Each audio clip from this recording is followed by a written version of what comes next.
Hello, hello, hello. It is Moscow Mitch Monday. Welcome. We are your Mitch McConnell Retirement Committee. Very excited to talk with you tonight. Very exciting live stream.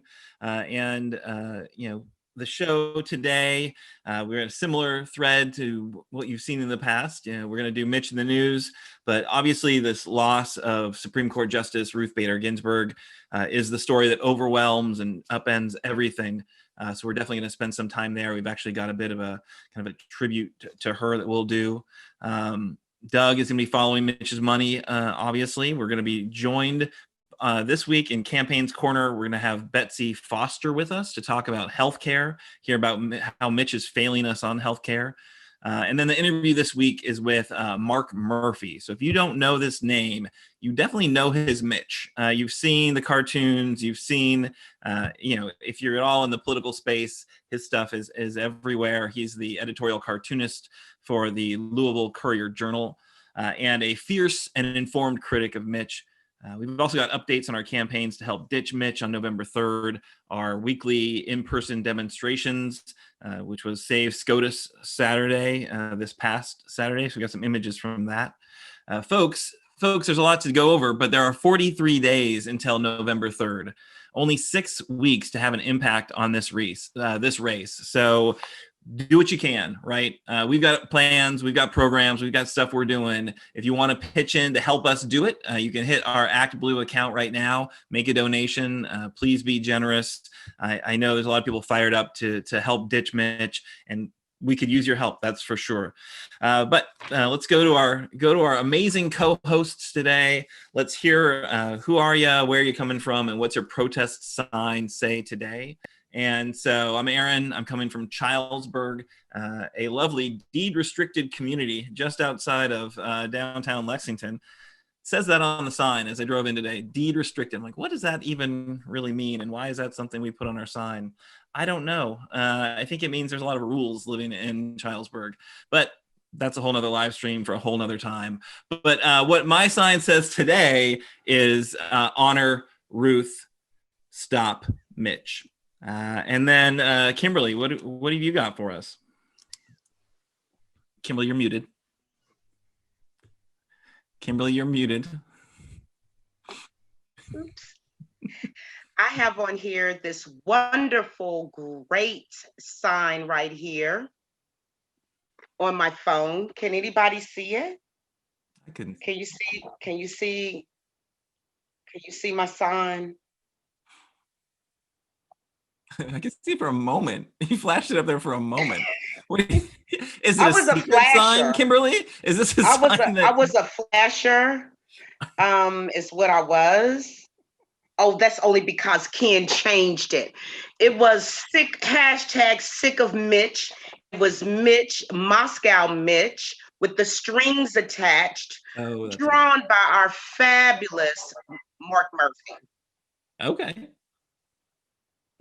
Can you please bring it back? It's so wonderful. People are looking at it right now. It is wonderful. That is a great looking sign. You brought in pro help. I don't know how I feel about that, Kimberly. You're just like, it's not your own sign. You got a professional who did your sign.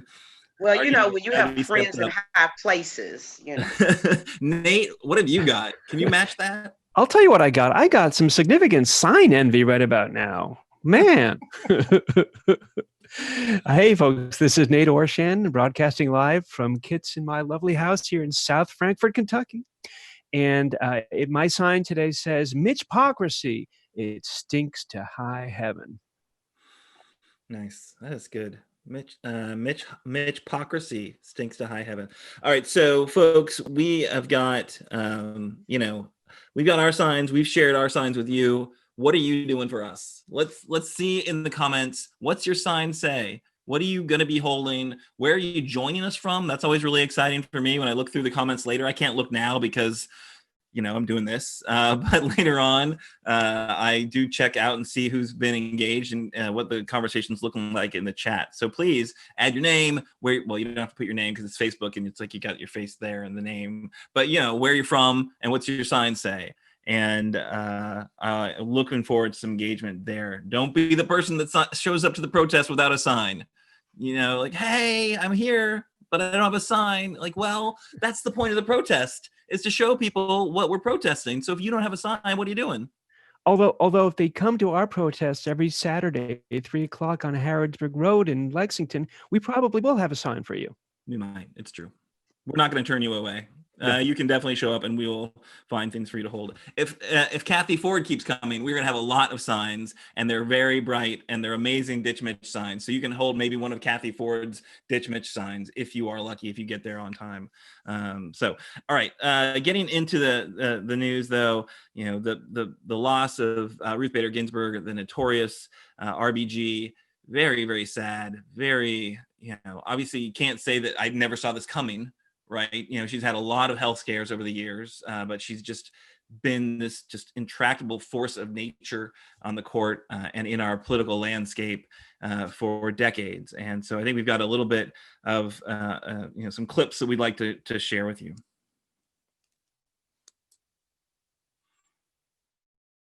All I ask of our brethren is that they take their feet off our necks. The arrangement said to women, you don't count as full citizens, because if you're a citizen, you have obligations as well as rights. And one of the prime obligations is to participate in the system of justice. In the U.S. Attorney's Office, women were strictly forbidden in the criminal division. There was one woman in the civil division. And the excuse for not hiring women in the criminal division was they have to deal with all these tough types, and women aren't up to that. And I was amazed. I said, have you seen the lawyers at Legal Aid who are representing these tough types? They are women. Sex, like race, has been made the basis for unjustified, or at least unproved, assumptions concerning an individual's potential to perform or to contribute to society. These distinctions have a common effect. They help keep woman in her place, a place inferior to that occupied by men in our society. In that case, we argued three things. One, that this regulation, if you're pregnant, you're out unless you have an abortion, violated the equal protection principle, because no man was ordered out of service because he had been the partner in the conception. No man was ordered out of service because he was about to become a father. I am grateful beyond measure for the confidence you have placed in me, and I will strive with all that I have to live up to your expectations in making this appointment. Reminding the members of Congress that there is a First Amendment that guarantees the right to think, speak, and write without Big Brother government telling you what is correct speech. And there was a Fifth Amendment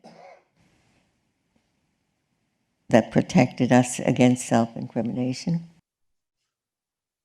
So just a giant, you know, judicial giant, a, you know, legal mind without peer, and somebody who has truly, you know, reshaped our political landscape in many ways. So it's a huge loss. It's a loss to the institution. It's a loss to our nation, and absolutely a loss to, you know, just our, you know, the issues that she's fought for. Thankfully, she's inspired legions to, you know, kind of pick up law books and to address the issues that, you know, people are most concerned about through those channels. I think it's been amazing to see who she's inspired and how she's inspired people, even in this kind of, you know, most recent generation. You know, it's hard to imagine that, oh yeah, some 85-year-old lawyer, Supreme Court justice, is going to become a cultural icon.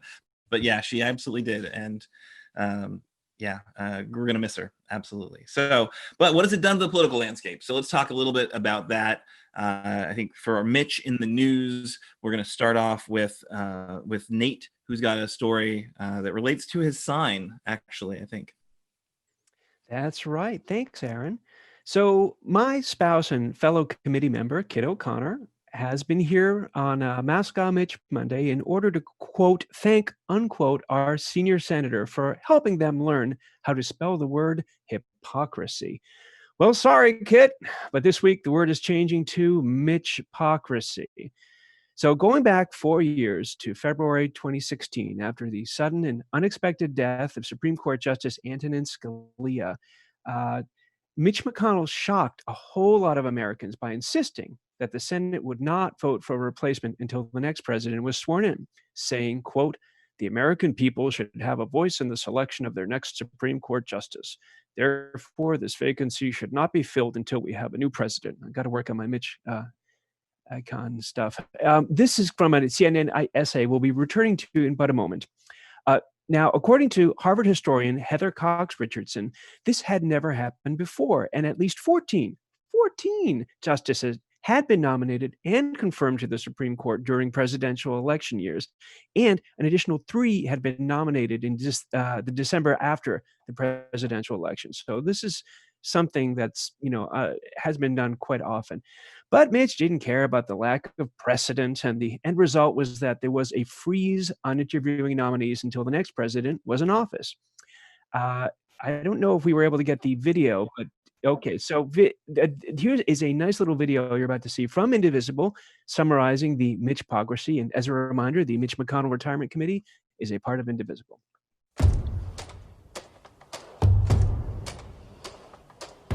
Mr. President, the next justice could fundamentally alter the direction of the Supreme Court and have a profound impact on our country. So, of course, the American people should have a say.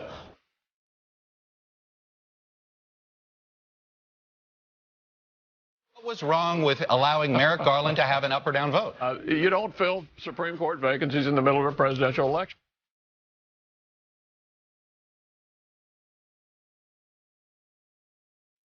We haven't filled a vacancy created during a presidential election year in 80 years. This has been the history, this has been the tradition, to not throw one of these nominees into the middle of a presidential election.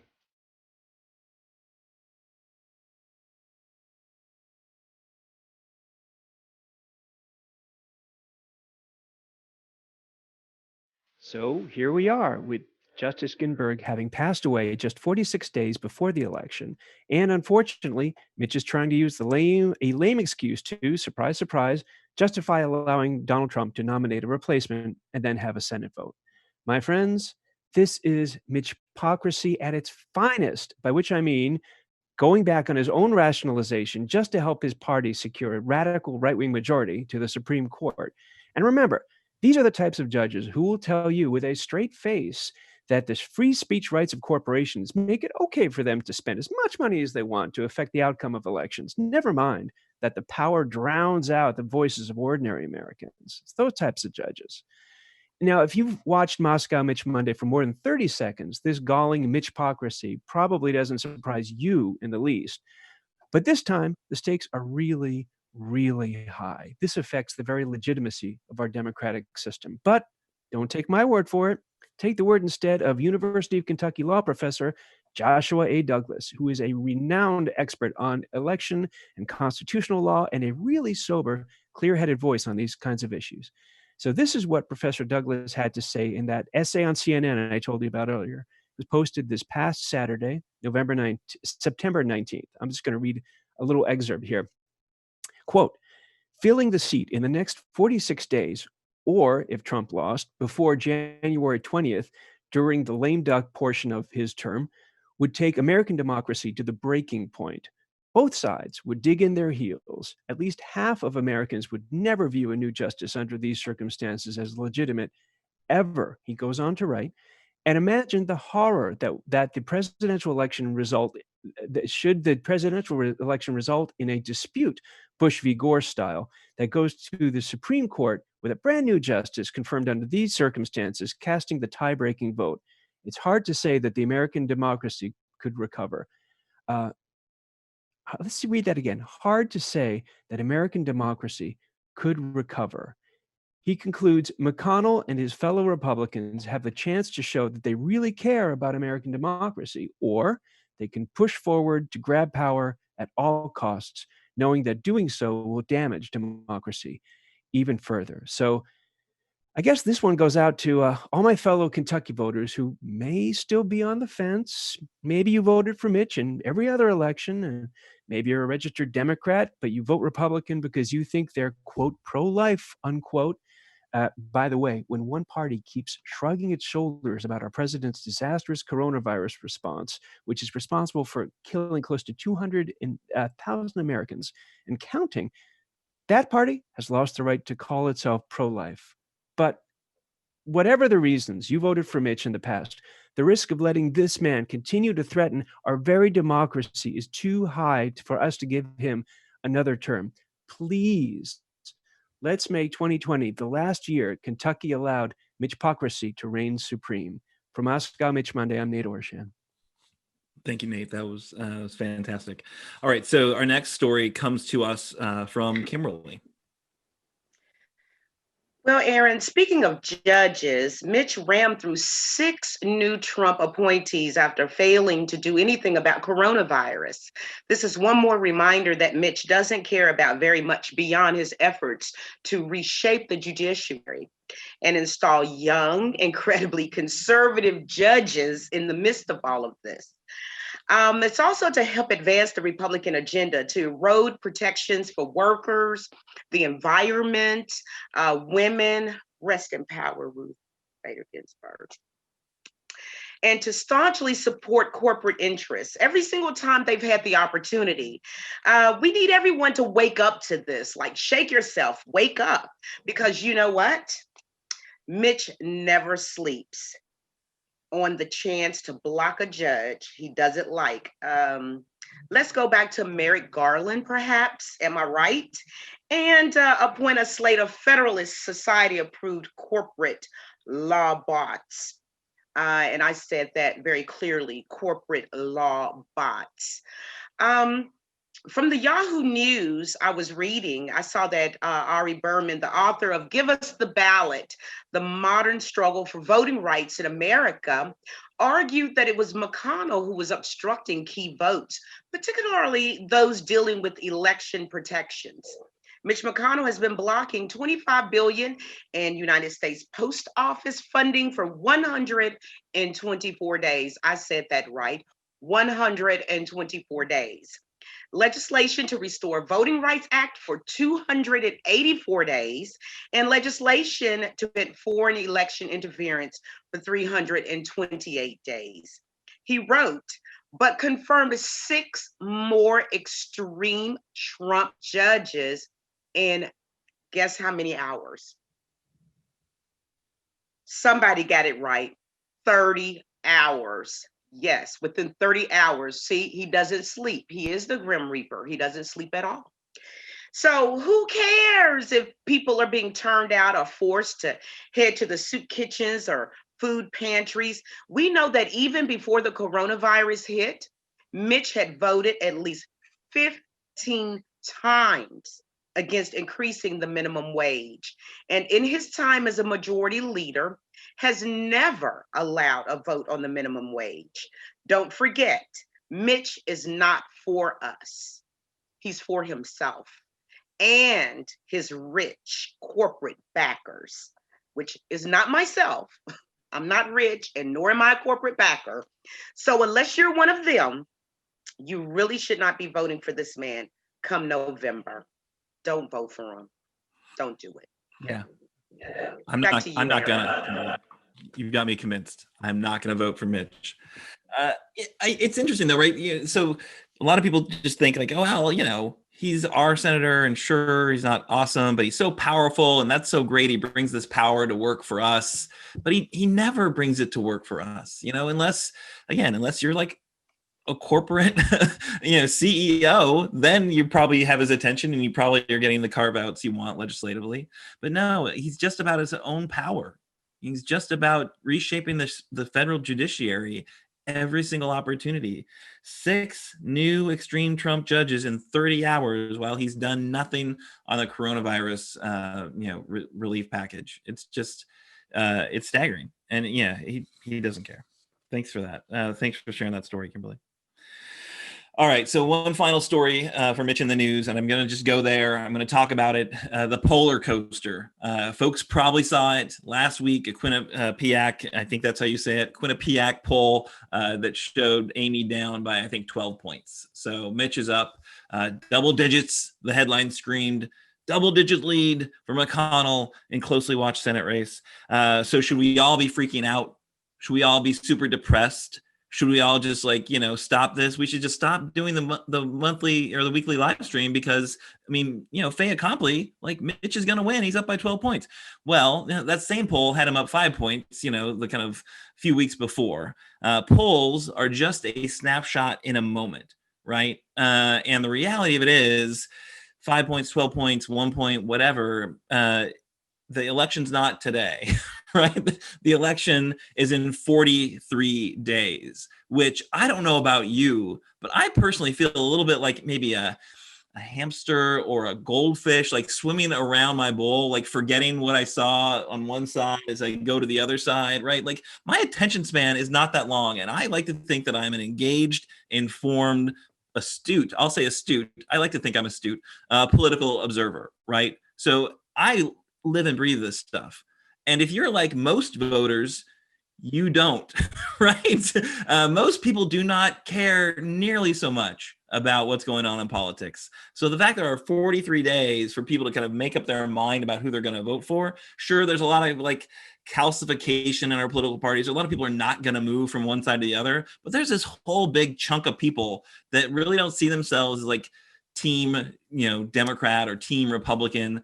There are folks who very legitimately I like what Trump's doing. He's beating up on that Nancy Pelosi, but I tell you what, I don't like Mitch, right? There are people who do not see a conflict there and will more than happily vote for Trump and also vote for, not supporting Mitch. So I think our work is cut out for us. Certainly. I don't think, a 12-point, lead by Mitch means that we should just, rest comfortably. I think it means we need to work really, really hard. We need to get good information out to people who, aren't watching this live stream, right? So when you're watching this live stream, you have raised your hand as somebody who is engaged and cares and wants to do the right thing politically, in my view. But what that means is you got people in your friend group who aren't like you either, right? You got a lot of people in your friend group who, would much rather just share cat videos than see your political posts. So what you need to do is intersperse with the cat videos some information about why Mitch fails Kentucky. So that's what we serve to do. That's our goal here, is just to give the information, because a lot of people just don't trust Mitch because, right, he's been there forever, and he looks like he looks and he sounds like he sounds, and he does all this nasty political stuff that is not appealing. No one likes, the stuff that the Mitchpocrisy is not adored by very many people, right? So the fact that you're bringing that up and sharing that information, I don't think this is a good look for him. I think the very clear precedent around Merrick Garland versus his statement about honoring Ruth's legacy in the first paragraph and how he's going to bring a vote on Trump's nominee, whoever the heck it is, in the second paragraph, I think that comes off as really horrible. And I don't think anyone's going to go, yeah, Mitch is my guy. I'm so glad that he's totally hypocritical and trying to ram through this judicial appointment. So I think we just need to keep sharing that information. I think that 12 points can disappear in a minute, depending on things that forces that are either outside of our control or the information that we put into to the political discourse. So that's my challenge. That's why I don't get freaked out about the polar coaster. I kind of like the ride, but I do think that our work is absolutely important over the next few bit. Remember, when we are dealing with the coronavirus crisis and Mitch is doing nothing for us, that's not a good look for him, right? When, he would prefer folks get kicked off their health care, which we're going to talk about in a minute with Betsy Foster. and we prefer that people get kicked out of their houses, and we prefer that city or state employers go bankrupt rather than cover their pension obligations. That's not a good look for him, right? So if you present that information to people, they are not going to be psyched about the leadership of Mitch McConnell, because that's basically what it means. All right, so that's pretty much it for Mitch in the News. Thank you so much for tuning in for this information, and thank you, Nate and Kimberly, for sharing that information. Now we're going to do our newish segment, Campaigns Corner. We're bringing in Betsy Foster to talk about how Mitch fails our Commonwealth on healthcare, and a little bit of context for that. Over 30 years of health rankings, Kentucky has only once in those 30 years climbed out of the very basement, right? So going above 40th once to 39th in overall health, and then immediately we went back to 40th, below 40. So we're in those last 10 states, those 10 laggard states in terms of healthcare and health outcomes. We are not doing well, and that entire time Mitch has been in power. Where have we been? We've been just still kind of bouncing along the bottom. So we're going to talk about the policies that get us there and what we need to do about it. Thank you very much for joining us, Betsy Foster. Thank you very much for having me. I'm glad to be with all these wonderful people that I like so much. The interrelation between the Jones radio report and the Mitch McConnell Retirement Committee's Moscow Mitch Monday continues. Thank you for coming back and joining us, Betsy. But Sure. you've told us the last time you were on with us that you got your start in kind of politics because of healthcare issues. Right. That was your personal kind of stake in the game, and that you were forced to become like a healthcare expert around this because of the issues you've been dealing with. So tell us a little bit about what Mitch has done for healthcare for our state. Well, just a little backstory so everybody knows. My oldest son is the oldest survivor in the world with his heart defect, and that's why I'm involved in healthcare. And actually, I have worked in the health insurance industry since I had him, expecting to go back to school to become a psychologist. That didn't work because I had to stay in place because of pre-existing condition.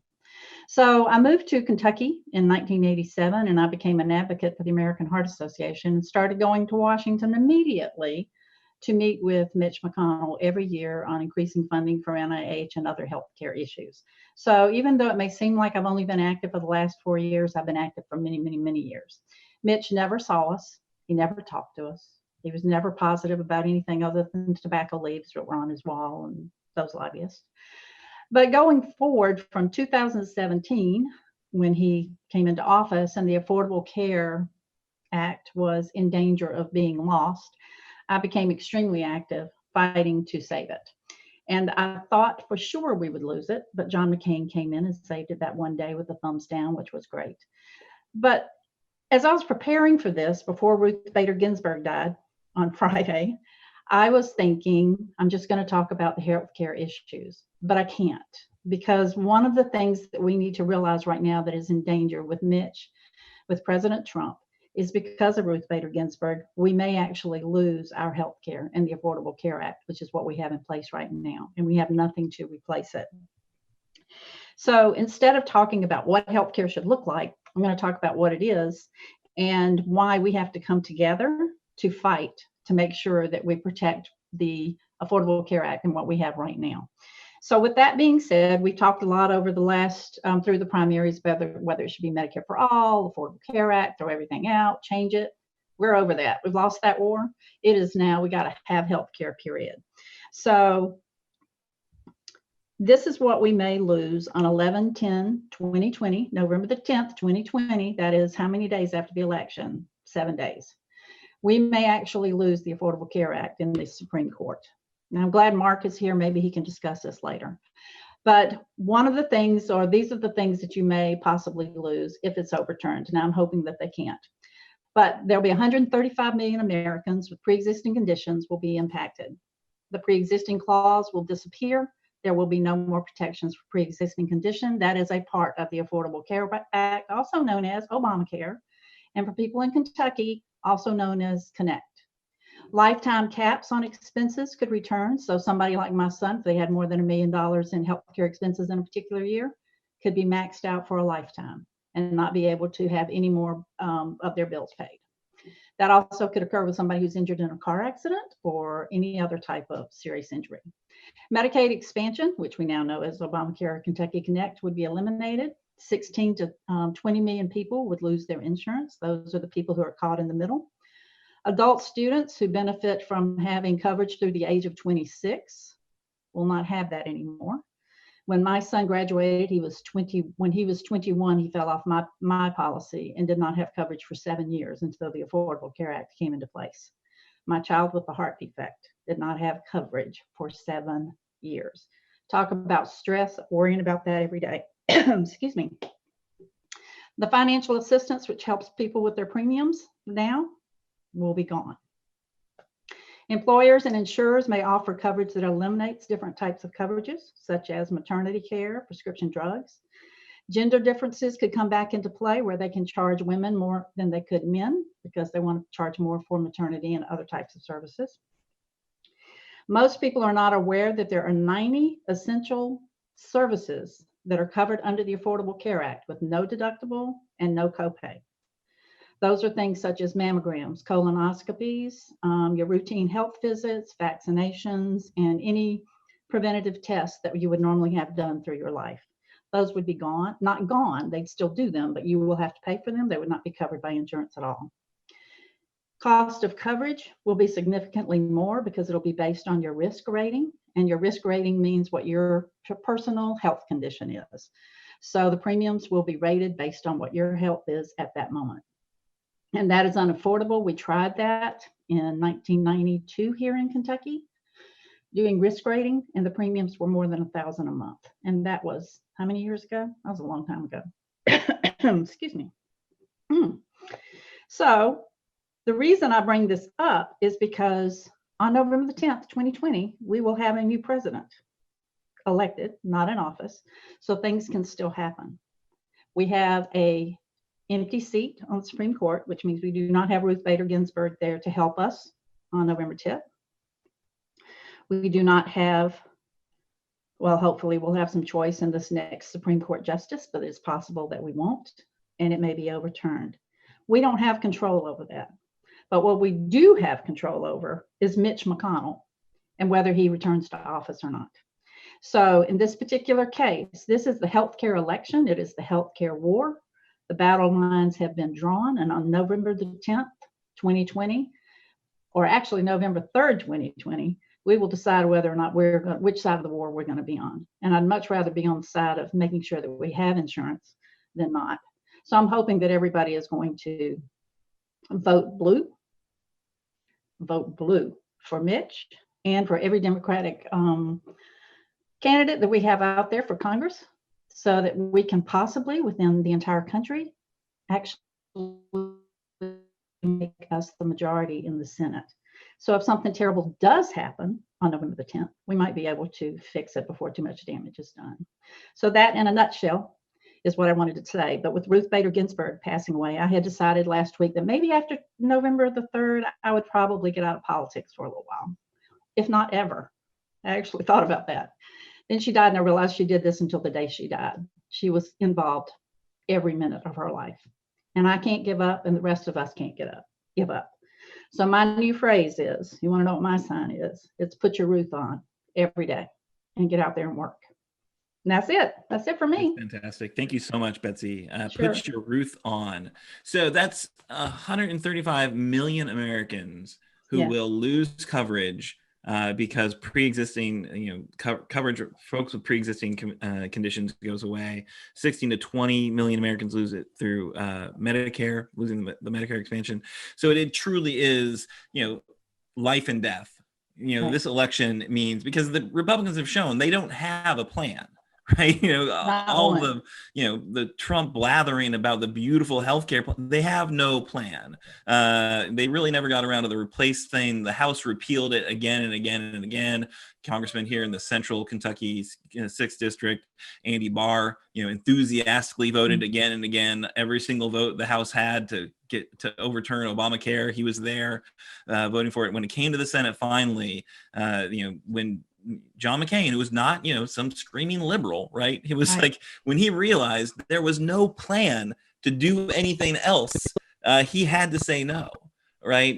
He didn't want to, but the dirty secret here is that the ACA, Obamacare, it was a Republican idea, right? This is how you get more healthcare for people from a Republican point of view, and so they've got nothing to replace it with, because this is the best thing that Republicans could ever come up with in terms of how to expand healthcare coverage. So it's a little bit disingenuous, I think, right, to say that the Republicans are going to do something better for healthcare, because this is the best they could ever have come up with. Heritage Foundation, et cetera, putting their thinking caps on, and here, that's where we are. They have nothing better. The Democrats have all sorts of things they'd like to do to tweak it, to make it better, all sorts of other options. But if you want to keep this coverage, you've got to elect Democrats, because the Republicans are just going to get rid of it, and they've got no plan B. And still call Mitch every day, whether he'll pay attention or not, doesn't matter to me. Still call him and tell him you don't want him to appoint another Supreme Court justice before we get our new president. I encourage you to do that. But I really encourage you to get out and work for your candidates. And that means do lip drop, phone calls, texting, donate money. I don't care what it is. And if they're not your favorite, it's okay. You're going to have to deal with it. You're going to have to support them. Because 6 more years of Mitch McConnell is not an option at this point. And that's the only other one you have. Put your Ruth on and get to work. 43 days to help our candidate win, right? Because the choice is clear. Mitch will take away your health care. Yes. Amy will improve your health care, right? Yes. What do you want? It's your call. There's no kind of middle ground here. I'm going to vote for the, libertarian, because libertarians are definitely going to have a much better idea of how to fix your healthcare, right? I think we need to get into this game. I know there are a lot of people that were not excited about Amy's, victory. There are people that no, look, Charles is actually campaigning on an aggressive, healthcare improvement, right? And that was inspiring to a lot of people. Oh, well, he lost. I'm sorry that, we did our democracy. He didn't win. She won. We know she's way better. So let's get on board here and make it happen. All right. Thank you so much for joining us and talking about healthcare and how Mitch fails healthcare here in our Commonwealth. Now is our call to action. So every week we want you to do something. This is a digital demonstration. It's not just a bunch of talking heads, right? You could go anywhere for a bunch of talking heads, but no, we want you to do stuff. This is, we got to actually get active. And I think, get your Ruth on is a good phrase. What I want to do is defend the Supreme Court, defend this seat. If you've not called Mitch's office, do it. And I know it's horrible, and he does not want to hear from us, and he does not make it easy to get a real human on the other end of the phone. But go make your calls. He's got 7 offices. Call them all, from Paducah to Fort Wright. Here in Lexington, he's in Louisville. Get his attention, make his staff write it down, that you do not want to see a Supreme Court nominee, approved before this election. And it's Ruth's dying wish. You'd imagine that even somebody as horrible as Mitch would want to respect Ruth Bader Ginsburg's dying wish. You would imagine. Unfortunately. You would imagine wrong. and around the state, I'm trying to make this happen. Everybody who knows me knows I like to make things happen. There will be some, and maybe that's what I'm going to call it, put your Ruth on actions to help these candidates win. So be looking out for them. And I'm hoping I'll have some support from Aaron and the MMRC. Did I get it right that time? You did. MMRC? Oh, wow. MMRC. Good job. And Marc Murphy, I'll be in touch with you too.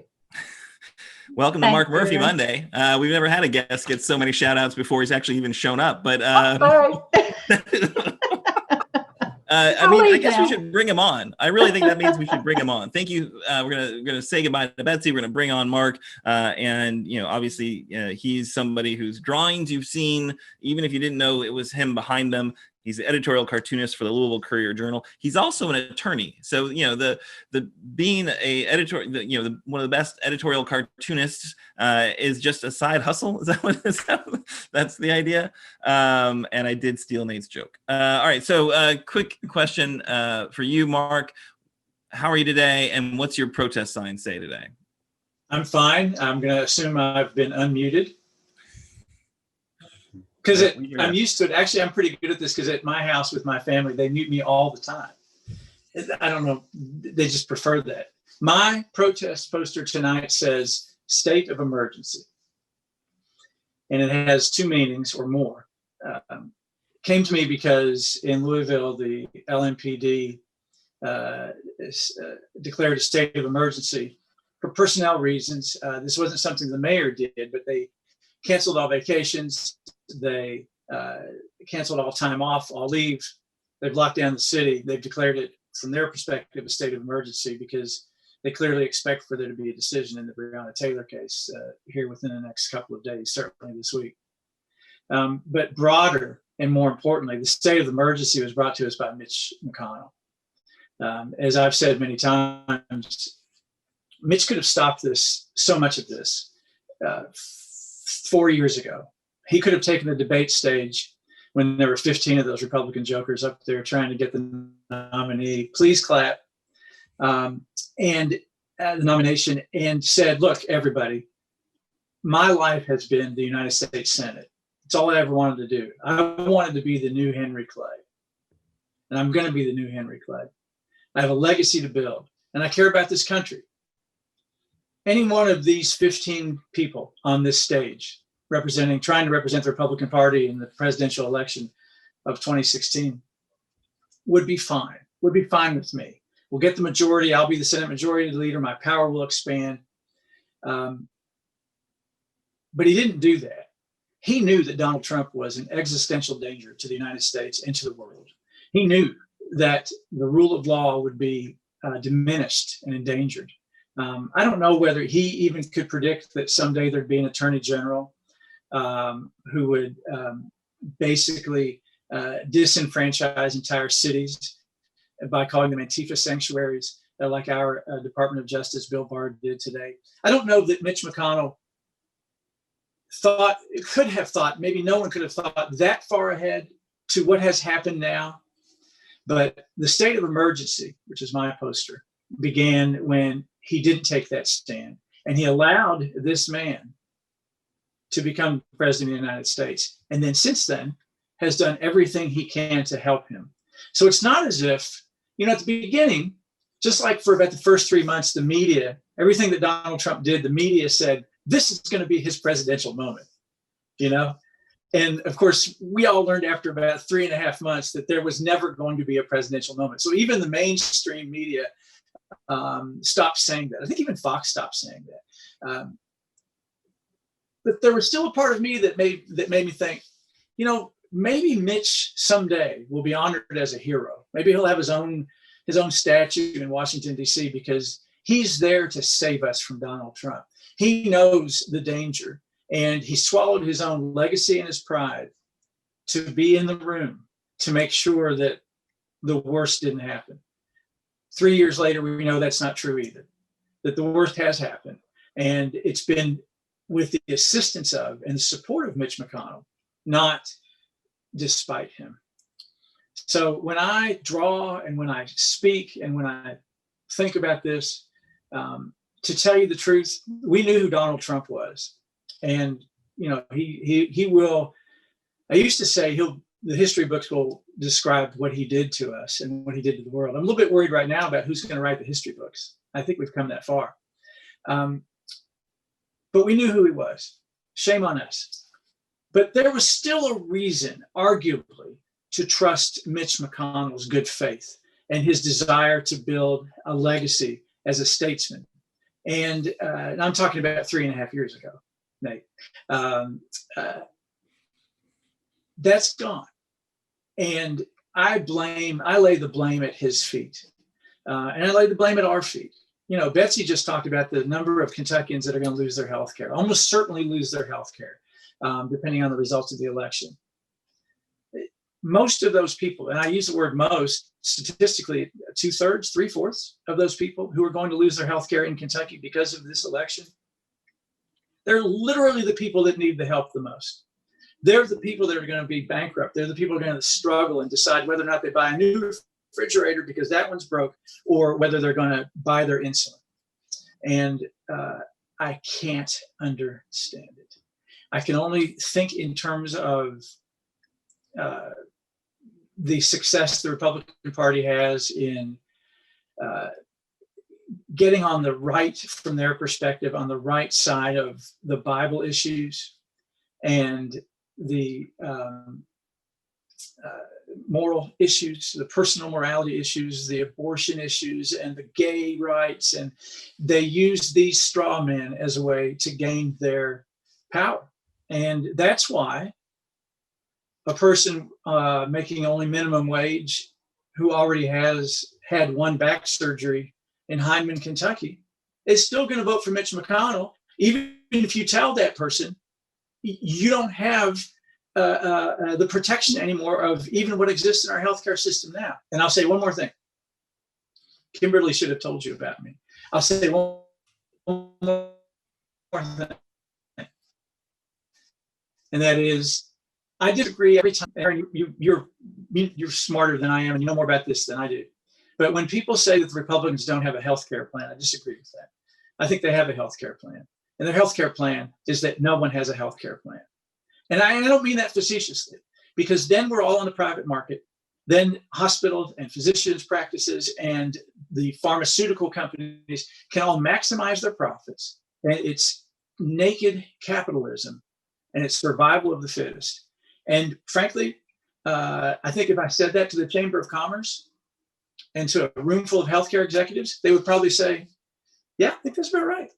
You've accurately described the plan. So there is a Republican healthcare plan, and most of us suffer underneath it. Yeah, die broke. That's their plan. Make sure that they suck as much money out of us as humanly possible between the time we get sick and the time we die. Well, I don't think we even asked a question besides what was your sign say. So we do have a few folks queued up to ask a question. But Kimberly, do you want to start off? Yes, I sure do. Mr. Marc Murphy, and being an attorney and a cartoonist that likes to spend a lot of time making fun of Mitch McConnell, but I have a more serious question as a Black American woman. As this country moves into an authoritarian regime and we move into genocide, that's why this election is more important than ever. As we look over how Hitler took over Germany, and therefore we had the Holocaust, people need to understand and realize, would you not agree, that Hitler did not do it by himself? There were several individuals around him that helped that particular cause. And as I look back at history, and I know you're a history buff like me, it just seems like step by step the same thing. And we have this Mitch McConnell that is helping Trump to commit actual humanitarian crimes against people of brown and Black color. As an activist, what can we do? As a lawyer right now, what can we do? Because most people that I've talked to and sources that I have don't even trust that things can stay calm and leveled and we just do our regular voting and GOTV until November the 3rd. Do you have a sense of something maybe brewing in the witch's pot? That's what I call Trump and his whole administration and Mitch McConnell, the witch's brew. I don't think that it's unreasonable to believe, and I can't believe I'm saying this, and if anybody had said this 3 years ago, you'd be considered a kook.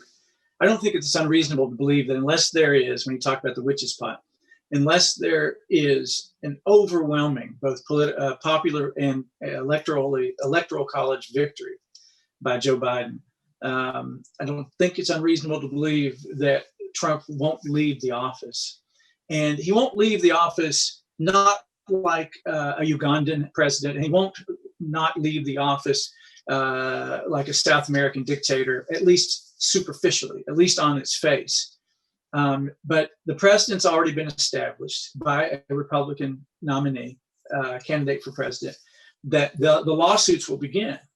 And this gets back full circle to the Ruth Bader Ginsburg absence on the court. And, when we're talking about Ruth Bader Ginsburg not being on the court, I think we need to continue to remember that there's two other gentlemen who are on the court who shouldn't be there either. We've been through now in terms of personality flaws and personal flaws and judicial philosophies. One is better, frankly, in a lot of ways than the other. But Brett Kavanaugh shouldn't be on the United States Supreme Court. And why do we still not know why Anthony Kennedy retired when he did, with a son working at Deutsche Bank, who has all of the money that Donald Trump has been laundering for others and for himself? I digress. The election, unless it's such an obvious landslide, even then, since Donald Trump has spent the last, and Mitch McConnell, again, supporting him. And the thing that's, to a certain extent, that's even worse about Mitch McConnell is he won't say the things that Donald Trump says at his rallies because they're so ridiculous and outrageous, about voter fraud and you can't trust this and there's all these things. But he won't speak against it. And his silence is complicity. He stopped being a partisan a long time ago, and he's a collaborator now. Again, another word that you don't hear, you haven't heard the word collaborator since the Spanish Civil War or since World War II with the French. So Mitch has allowed this to happen. The election will likely be thrown to the courts. And how many judges has Donald Trump appointed through Mitch McConnell? Is it in the hundreds? There's a lot. There you go. And so all over the place, and they'll be able to pick where the case is filed. It may be in state court. Ultimately, it can always find its way to federal court. And if not, just like the election in Florida with Bush v. Gore, the case can end up in front of the United States Supreme Court. So we may have 2 or more justices appointed by Donald Trump, not just conservative Republicans, but appointed by Donald Trump, deciding whether or not the election that we're getting ready to have was lawful and can be overturned, or whether we need to redo. And all those things, all that messiness works in Trump's favor. The fact that there's even a lawsuit and there's even a question helps his supporters feel emboldened. When I first started drawing political cartoons for the Courier Journal, it's been about 13 years now. And to your first analogy, Kimberly, it would never have dawned on me or any other legitimate political cartoonist to ever use a swastika or to make a Nazi analogy in a political cartoon. Joel Pett wouldn't have done it in Lexington because it would have been considered over the top, and it would have been considered childish and easy and not effective. But now there are legitimate parallels to, if not National Socialism, then to other authoritarian regimes. And the use of a swastika, the use of a comparison to Mussolini, or the use of, you could fill in any number of examples, is no longer, not only is it no longer considered over the top, it's old news at this point. And you've got to come up with something different. So it was a long way of saying, Kimberly, I think there is something in the witch's pot. And I think that with an attorney general who's quite literally willing to do everything Donald Trump asks him to do, because Barr's got his own agenda as well, which has to do with turning our nation as much into a theocracy as he can. He's said this in speeches. Yeah, we're in trouble. Okay. On a lighter note. Well, now I feel like my question is going to be a little on the trivial side, but you've been at this artistic side hustle for a long time now, and you've had the opportunity, and some might say it's the curse, of observing the reactions to your political cartoons. So what I'm curious about is, have you noticed any changes in the way Kentuckians respond to your political cartoons over time? Yes. And I think it's the same changes that we've all seen with anything we say. When Kimberly says something, or you, or Aaron, or the organization you're with, Nate, I remember when the first person who taught me how to be a lawyer, he said, one of the most important things that you can know, whether you're a prosecutor or a defender or whether you're in a civil lawsuit or whatever you're doing, is that the person on the other side of the table is an opponent, but not an enemy. The system isn't served if that other person is an enemy. And I think the same was true generally with politics. You know, both, Kentuckians, and we live in Louisville, and right over the river, there were famous Republicans who were able to reach across the aisle. And that's when you were arguing about whether or not trickle-down economics was a viable economic theory. It's not, but at least it was an argument. Now, I didn't start saying this until about, I think about a year ago, Nate, but as for the reactions of people to my art, I have enemies now, and not just opponents. And to tell you the truth, in fairness to them, I consider lots of people enemies. And that's not it doesn't sound like a very nice thing to say, but I just don't think we're in a nice time. I think Mitch McConnell is an enemy. I mean, if you're already have a pre-existing health condition, and you live in Louisville or Winchester, Kentucky, and this man is going to be almost single-handedly responsible for you suffering the rest of your life, one way or the other. The stress of not having enough money, not being able to change jobs if you have a job, and then maybe literally suffering, like Senate candidate Charles Booker has almost died 3 times, rationing his insulin. Is Mitch McConnell an opponent or an enemy? I don't know. It's difficult for me to criticize if you say that he's just an opponent. Well, I think we had your congressman on the show in the past, and I think Chairman Yarmouth was willing to call out Mitch specifically as the person who has eroded our democratic norms and values in terms of in the institution more than any single person in modern history, right? So when you see the fallout of that, it's serious. That's serious, right? It's hard to look at that person as just an opponent. Of course, look at it, Mr. Long Game, right? He's all about power and advancing power. And if you have the power, you use the power. Why wouldn't you? Hypocrisy aside. But I do wonder, right? I mean, he and Joe Biden served a long time together. Are they like pals? I kind of don't think, right? I don't think that's how Mitch views the world, right? I don't think Mitch has pals. I think he has, pawns and folks he can get stuff out of, and folks can work with. He never spoke, as you said earlier, right? He didn't, call out Trump for the danger that he was. People who were running against Trump were more than willing to call out how ridiculous he was and what a, buffoon and danger, and, that he wasn't legitimate. They all changed their tune as soon as he won, and all the very sharp criticisms that were leveled at him by, Lindsey Graham and Ted Cruz, and that all just kind of went away. But your point is very interesting. Scalia and RBG, right? The fact that those folks who you could not find more divergent legal viewpoints, and you'd imagine the politics around them as well, that they were dear friends. And truly, appreciated and cared for each other. I think it's, the fact that they're the two that most recently passed away. I think it does mark some sort of an end of an era to a degree. But one quick question: you're doing an amazing job right now, telling stories and educating people in a way, and providing levity at the same time that you make them think, which I love. You are partnering with Indivisible to do a billboard campaign right now. These big red billboards with Mitch characters, the same Mitch you will see from Mitch Please, the cover of Mitch Please. And I would be interested, like, which of those is your favorite? Which one do you think is the one everyone should see if we really want to actually move people and try to get a few more votes our way, the anti-Mitch vote? What do you think is the issue that really lands with more people?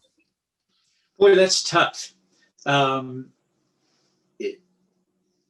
it's a really great question. Which one would move the most people to vote? And it's an interesting question too, because these are all, everybody here on this Brady Bunch screen are political junkies or experts.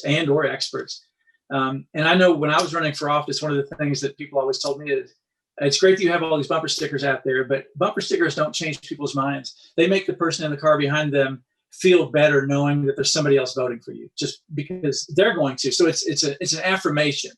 So I feel the same way about the billboards. I don't know. I don't have the ego. I mean, despite Indivisibility's fabulous efforts, and Sharon Fleck and all of those, Kimberly, they all work so hard. In fact, I had, as I was saying the other day, I had the easiest job of anybody with regard to the billboards. I mean, they negotiated these contracts all over the state. They had to deal with a sensitive artist. They did everything else except I just gave them the drawings. I like, I guess from an artistic perspective, I like the Moscow Mitch hanging by the puppet strings. I just like the way that, honestly, and it doesn't kind of answer your question, I like the way it looks and sets up on the billboard, meaning that it's the most, and maybe this does kind of answer your question. I think somebody's driving down the road, they look up, the lines come out of the sky, they don't end at a border. And so it's a little bit more of a jarring image. Hopefully they see that. And that gets them, that's what's great about the campaign is these people have worked so hard that they're everywhere and they're all red, they're all different, but they're all red. They all have a very brief message. There's a picture of Mitch, and then it drives people to the website. It drives people to the Sick of Mitch, hashtag Sick of Mitch. So I guess if I wanted people to see one, it would be the Sick of Mitch. It would be the Moscow Mitch one. It's the most visually attractive, and I think that would hopefully pique their interest to go then to the next one. It's like you have your favorite Flow commercial on Progressive, right? But then you want to see all the rest of the Progressive commercials. You have your favorite Geico commercial. They're not all good, Sometimes the Geico gecko falls flat, but you still love him because you remember his other good work. And it's the same way with the boards. That's great. That's so great. Personally, I'm a big fan of the Mitch Antoinette, or that wig is so amazing. Well, I appreciate that, and that was the one I had to fight the hardest for. So I'll make sure that Sharon and the rest of them know that you said that. All right. So thank you so much for joining us. We appreciate it. If there's any final, very brief comment you want to make, I always like to let the guest, any idea you really wanted to cover. That we might have missed? I can't possibly imagine that anybody watching this wants to hear another word I have to say other than thank you for the opportunity to be here. It's been a blast. I've watched the whole part before I came on. I'm going to keep watching when I get off. So thank you very much. And actually, here's what I want to say. Continue the good work. You guys are working so hard and it's very important. So good work. Awesome. Thank you, Mark. You can hit our Act Blue on the way out. Feel free to support the work. But I did want to bring on Kit because we got an update on our in-person IRL activism that we're doing right now every Saturday. Kit, what's going on? Welcome back. Hey, all. Yeah, it's been a busy time, hasn't it? Yeah. So here I am, not just soliciting you, telling you, please come on out. We had a in-person protest the last 2 Saturdays. I believe this last one we had maybe 20 to 30 people. It was picked up by WKYT, which sounds like WKIT, but it's actually WKite because I'm KIT. So I know I didn't pay them to pick up on it, but we're going to be there on Harrodsburg Road by Corporate Drive next Saturday at 3 protesting. We are kind of doing a little mini, what should we call it? Because we've been calling it See a Senator Saturday.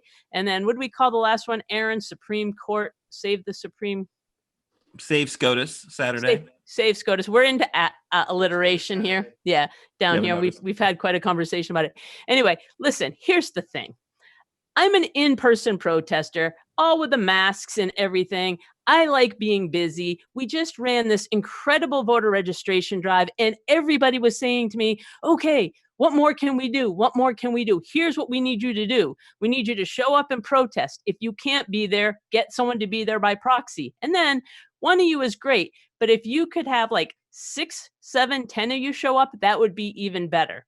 So here I am soliciting your help to come on out and let's protest on our Saturdays, whatever we end up calling it.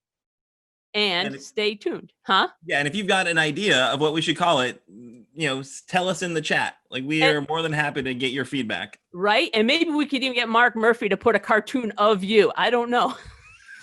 Oh, there we go. There's some money-making opportunities.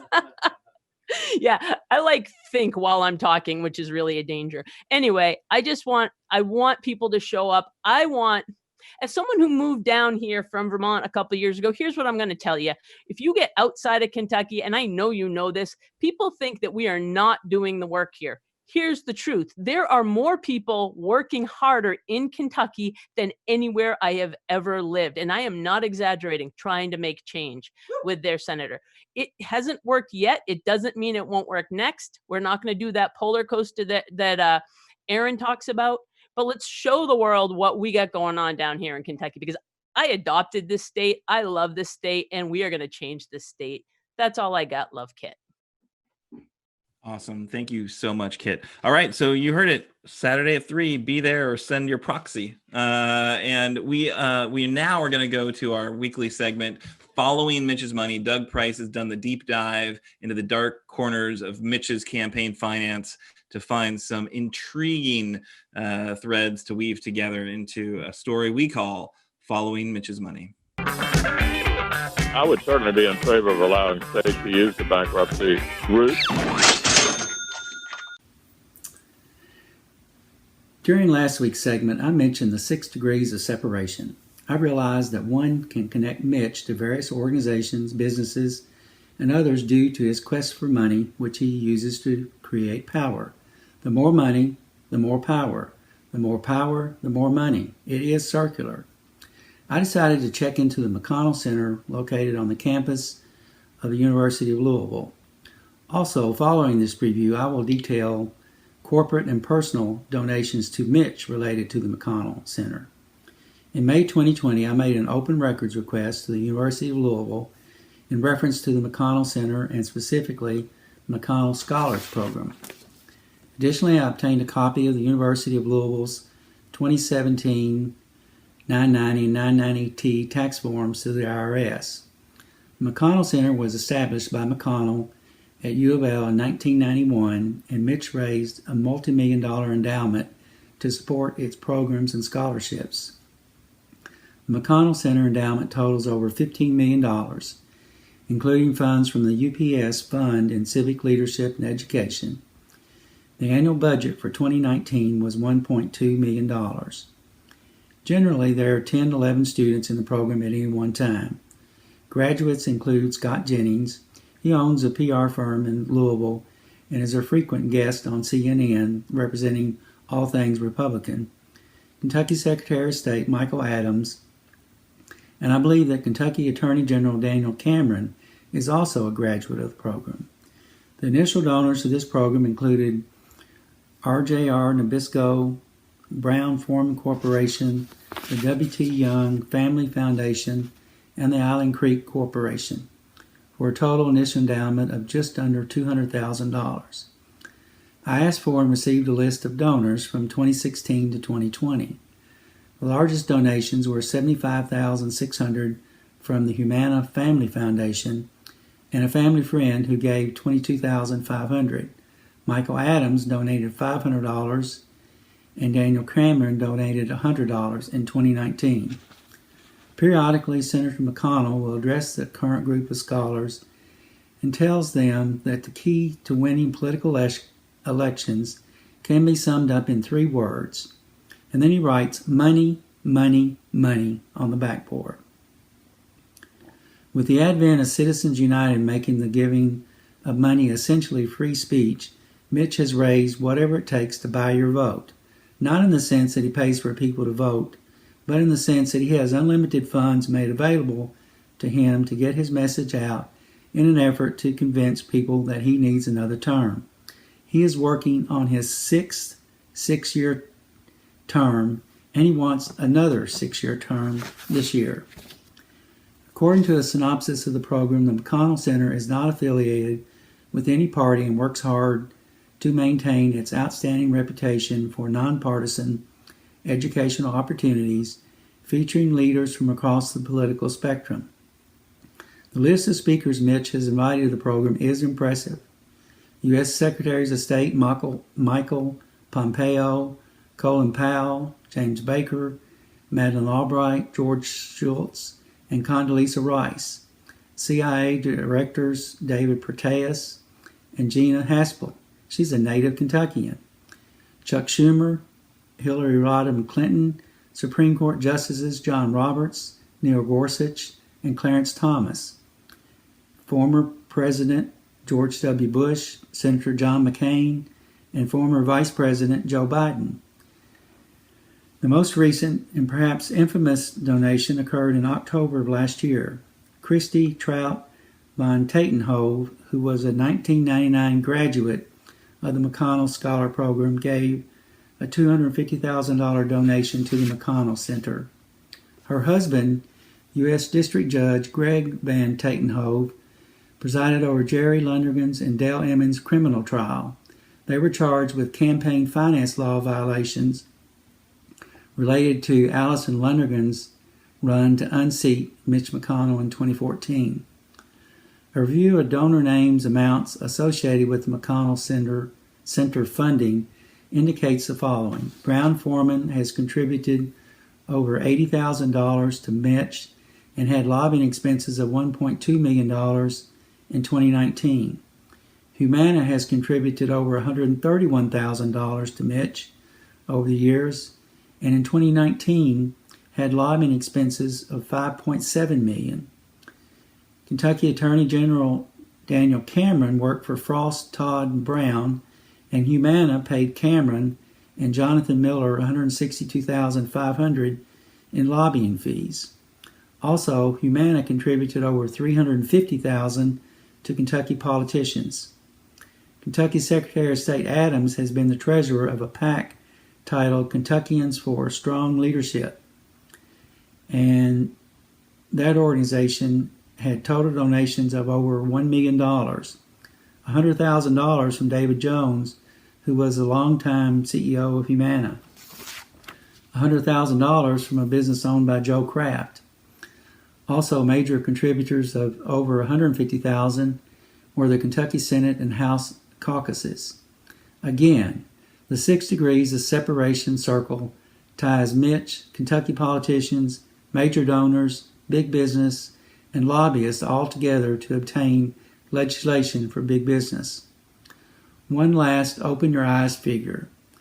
From 2008 to 2020, lobbyists and their family members have donated $2.69 million to our Senator Mitch McConnell. Meanwhile, we the people get the short end of the stick. 36 years of his leadership has not helped Kentucky, but certainly has helped the pockets of Mitch, which he shares with others in order to remain in power. We need to ditch Mitch on November 3rd, 2020.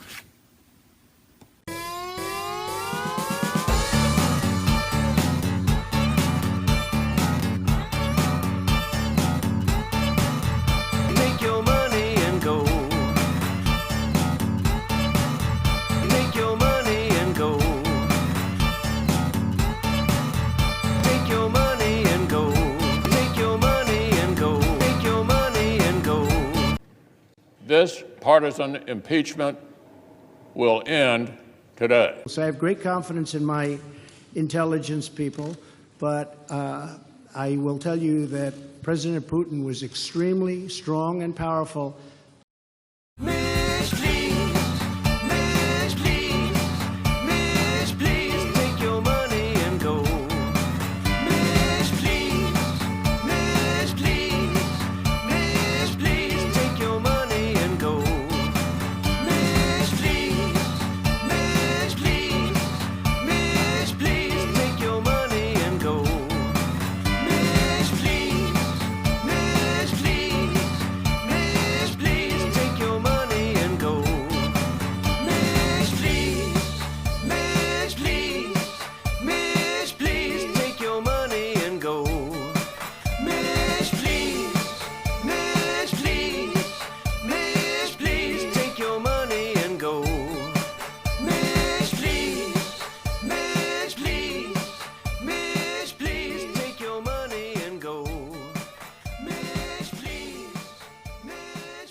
that we've had some Love technical you. difficulties. Bye.